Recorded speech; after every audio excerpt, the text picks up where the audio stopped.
We all think that what we do at work is so important. Organizations use this to their advantage. I'm Dr. Jonathan Ashong-Lamptey. I work with organizations to make them inclusive. And I'm on a mission to help 1 million people like you to make your workplace inclusive. Get your pen and paper ready because I'm going to explain why positive work identity is being used to promote diversity. In a way, the things that we do every day, our behaviors, tell us who we are. I know this sounds like the beginning of a motivational speech, but the work we do is a reflection of who we are. And we want that to be reflected in a positive light. Sometimes this means putting a positive spin on it.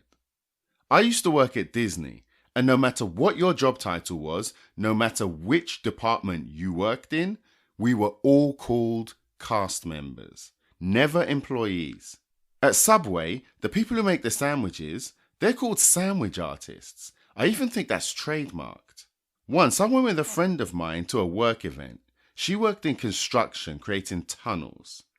The people in the room were responsible for creating tunnels all over the world. And I'm talking big ticket items like the Channel Tunnel and metro systems all over the world. One of the leaders in the industry, he gave a speech, and when he was talking, he said, "Tunneling is in our blood." Now, I was fascinated by that. It's the sort of thing you hear with regards to artists or athletes. They're naturals. It's in their blood. But tunneling? I'm not saying he was wrong. He was probably right. The people in that room, they were world class at what they were doing. But what he was doing was creating a strong, positive, shared identity for the people in that room. Why? Because we attach meaning to our workplace identity. We spend so much time at work, most of our lives. Now, you know this. You also know that we spend more time at work than with our friends and family. So it's not a surprise that we would want to create a positive experience of our identity when we're at work. Research says that we're motivated to do it. Research says that having a positive workplace identity can be a good thing for organizations and us. It can foster creativity, and it can even enhance our ability to deal with stress. All of this is inspired by a paper that I read ages ago, and it's called Pathways for Positive Identity Construction at Work: 4 Types of Positive Identity and the Building of Social Resources. And this is by Jane E. Dutton, Laura Morgan Roberts, and Jeffrey Bednar. The paper talks about how we create positive workplace identities, and it identifies 4 ways in which we do it. 4 perspectives. There's actually more than 4 because some of these can be broken down further, but I'm not going to be talking about that. I'm going to pick 2 to discuss here. And you may recognize something I say from your own experience at work. But if we use diversity and inclusion as a lens, this takes a whole new meaning. So the first one I want to discuss is the virtue perspective. And when I say virtues, the paper talks about things like courage, compassion, integrity. The basis of this perspective is that us as individuals, our work-related identity becomes more positive when that identity has virtuous attributes. So what does that mean? It means that when the work we do is considered to require virtue, people think of the job as virtuous. Then we start to think of ourselves as having these virtues, and that creates a positive feeling.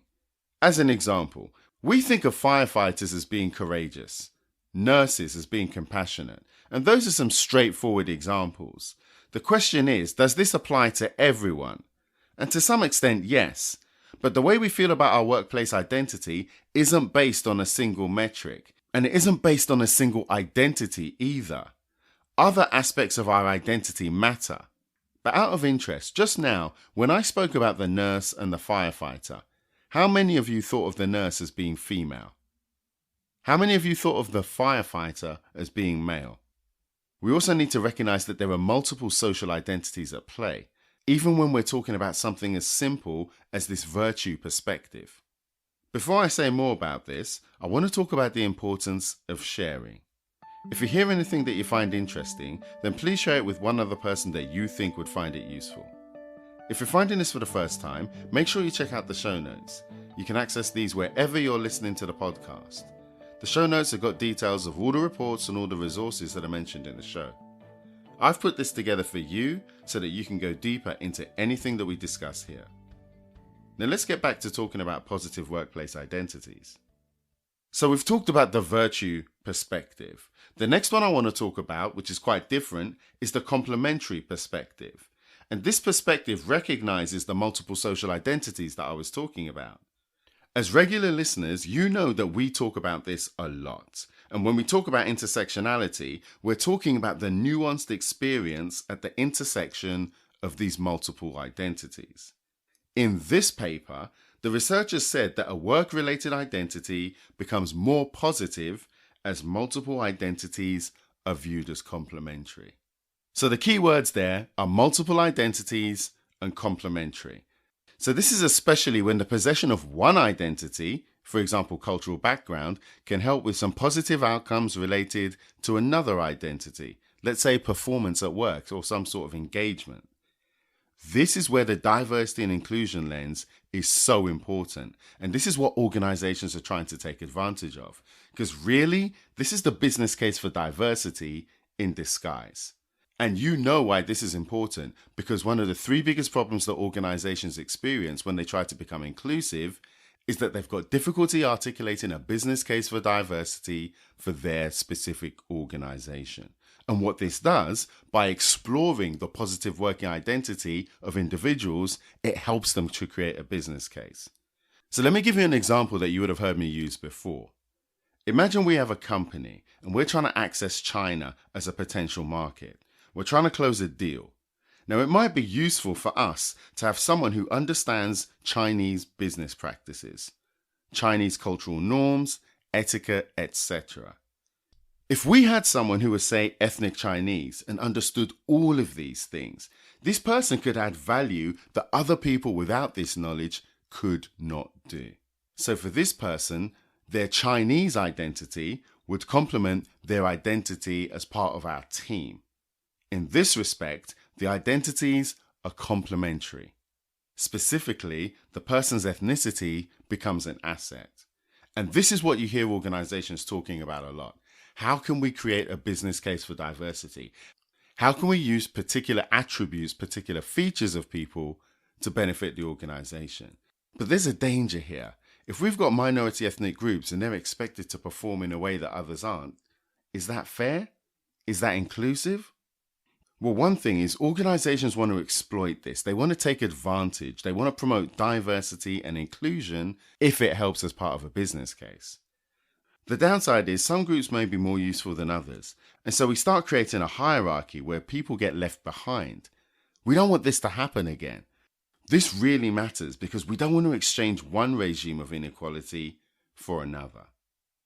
So let's wrap this up. What are the key messages here? 1. Having a positive workplace identity is good for individuals and the organization. 2. People feel good about their workplace identity if their job is considered to be virtuous. And 3. People feel good about their workplace identity if they have multiple social identities that complement each other. So what do you think?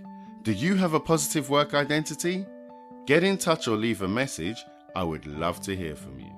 If you've learned something from today's show, you should sign up to our insider list. It's free and you can stay ahead of the pack and get the best of everything that we produce. Thanks for listening, and I'll see you in the next episode.